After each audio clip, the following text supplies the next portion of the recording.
La modernisation se poursuit sur la ligne D. L'an dernier, la ligne débutait un grand plan de rénovation, objectif gagner en fiabilité.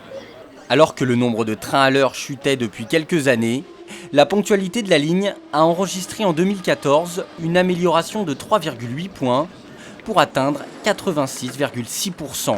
Des chiffres que la SNCF compte encore améliorer. Une fois de plus, les travaux vont se concentrer la nuit et les week-ends. Pour les Valdoisiens, si la plupart des chantiers ne devraient pas empêcher de rejoindre la capitale, celui de la création de la tangentielle nord à Pierrefitte-Stein rendra le voyage plus difficile.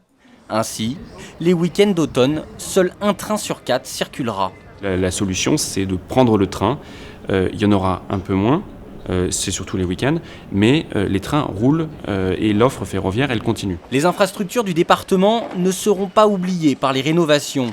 Mise en accessibilité pour Garges-Sarcelles, renouvellement de 12 aiguillages à Goussainville et élargissement du pont-rail de Louvre datant de la Première Guerre mondiale. Cette régénération va permettre d'une part de mettre en place une voirie à double sens, de créer 2 trottoirs, une piste cyclable et la hauteur du pont-rail, des ponts-rails passant à 3,90 m, donc les bus pourront emprunter cet ouvrage. Les travaux engagés cette année s'élèvent à 145 millions d'euros. Un budget qui devrait aller crescendo jusqu'en 2020.